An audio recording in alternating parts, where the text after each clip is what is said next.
Good morning, students. Welcome to science class. Children, let's continue with the methods of separation of different things from their mixture. In previous class, we have already learned so many methods of separating substances. Children, sometimes we use more than one method for separation of things. Okay. Suppose we have a mixture of salt, sand and iron. So how we will separate them? To separate the different components of this mixture means sand, iron and salt, we have to use magnetic separation first.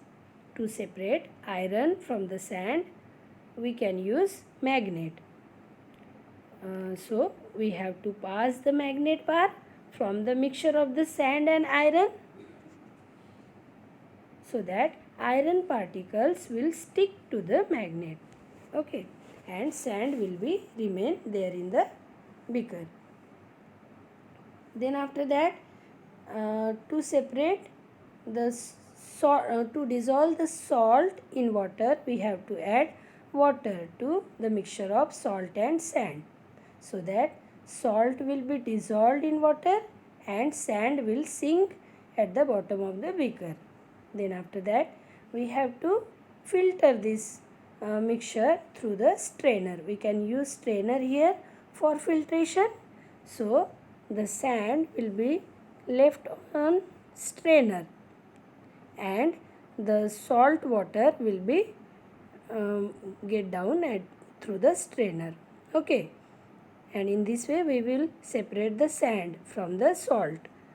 And in the last, to separate the salt from the water, we have to heat the water and evaporate the water from the salt solution, so that water will be evaporate out and salt will be left behind at the bottom. Okay, and in this way we will separate the salt, sand and iron particles from their mixture. I hope you understood this. Means here we have used three methods of separation. These three methods are, first of all, magnetic separation, then evaporation, filtration. These three methods we have used here to separate the components of mixture. Okay. Now let's move to the another topic. Water, a universal solvent. Children, water is called a universal solvent because it is capable of dissolving more than one substance. Okay, water is also called universal solvent because it dissolves many substances than any other liquids. Water can dissolve large numbers of substances in it. Hence, it is called universal solvent. The substances that dissolved in liquid and spread out evenly in between the liquid particles and said to be soluble in liquid. For example, salt dissolved in water to form the solution of salt and water.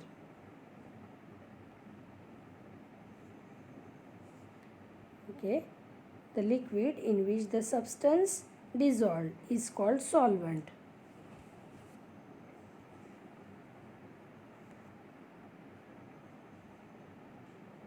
Okay, and the substance that we dissolved in liquid is called solute. Okay, here salt is a solute and water in which we dissolve the salt, so that this water is solvent, and the mixture which made by water and salt is called solution. Okay, means solvent and solute together form solution. the molecules of solute and solvent remain the same when a solution is formed. We can easily recover both in their original form from the solution. You have already seen that we can obtain salt from solution of salt and water by evaporation method. Okay, the water in its pure form can also be obtained by condensation of water vapors. Children, we will do one activity here. How to prepare saturated solution. You know, solution means the solute and solvent together mix with each other to form solution. So, we will prepare here saturated solution. Okay.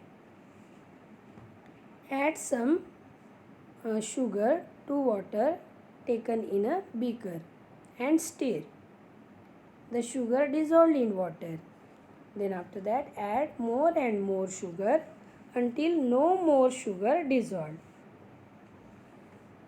No matter how much you have to stir. You now you have saturated solution, means the solute no more sugar is dissolved in water, then we have saturated solution. How many spoon of sugar will dissolve in glass of water? You have to note it down. Okay. Now heat the beaker. You are now able to dissolve more sugar in water. After heating, more sugar can dissolve in water. Okay. Try the same with the salt. How many spoon of salt will dissolve in glass of water? You have to note it down. And does more salt dissolve in water after heating the water? Okay. So try this with other substances. Okay. That are soluble in water. And from this activity, we conclude that the different substances have different solubility in water. That is, different quantity of different substances can dissolve in fixed quantity of water. The solubility of most of the substances in water increases with increasing temperature. You have seen when we heat the solution, more sugar we can add to the solution. So, solubility of substances in water increases with increase in the temperature. However, the solubility of salt increases very little with increasing temperature. And because of this unique property of water to dissolve in large numbers of substance, it is so essential for our life.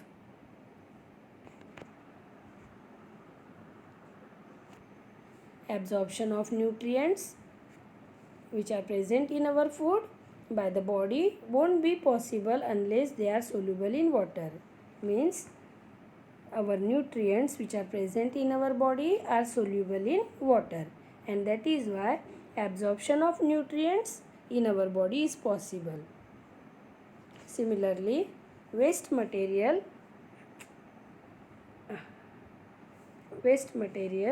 produced in body are dissolved in water and excreted out of the body. Children, water is also essential for large numbers of chemical reaction which are occurring in our body. Okay. Means so many substances are dissolved in water, and that is why absorption of nutrients in our body possible. We also excrete some waste product from our body because they dissolved in water, and we excrete it from our body in the form of urination. Okay. Plants also absorb minerals from soil only in solution form. Okay. You know that Plants take their nutrients from the soil, and plant absorb the minerals from the soil only in the solution form. The food prepared by the leaves is transferred to the different parts of the plant in the solution form only. Even gases like oxygen and carbon dioxide are also soluble in water and important for survival of aquatic plant. You know that inside the water also living organism and living plants are there. So how they survive? They take dissolved oxygen from the water, so that aquatic plant use the carbon dioxide released by the fish and dissolved in water for photosynthesis. Okay, photosynthesis is the process by which plant make their food. So aquatic plant, from they get the carbon dioxide, the aquatic plant get their carbon dioxide which is released by fish and dissolved in water, and they use this carbon dioxide which is released by aquatic animals for their photosynthesis. Okay, the oxygen released by the plant in turn used by the fish for their respiration. Okay, have you ever wondered what imparts tanginess to your cold drinks? You are drinking cold drinks, no? So the tanginess of the cold drink which is comes from the carbon dioxide which is dissolved in water. In general, the solubility of gases decreases with increasing temperature. Small bubbles that will we see rising out of the water on being heated and before it begins to boil are due to the dissolved gases escaping from the water on being heated. Means when we heat the water, the gases which are present inside the water comes out in the form of bubbles. Okay, in this way we now at the end of the lesson. So let's have quick recap what we have learnt in this lesson. Children, after harvesting, means after cutting down of the crop, the grains are separated from trash by threshing, winnowing, hand picking and sieving. Threshing, winnowing, hand picking and sieving are the methods of separating grains from the trash. Okay, sedimentation separate the heavier components from the mixture of solid particle and water by means of gravitational force. Sedimentation means settling down of the heavier components of the mixture at the bottom of the solution. Okay, and decantation is done to separate the lighter components in the top layer. Insoluble particle of liquid are separated from the mixture by filtration, and for filtration we can use strainer, filter paper, etc. Dairy products such as butter, cream require churning. Churning is the process of separation. With the help of churning, the butter and cream can be separated out from the milk. Okay. Water is converted into water vapor by the process of evaporation. Evaporation is the method of changing of water into water vapor. Okay. On cooling, water vapor is converted into water droplets by condensation. Okay. A solution is a mixture of two substances. The substance in large quantity is solvent and other is solute. We have already seen salt solution. So in salt solution, what is solute and what is solvent?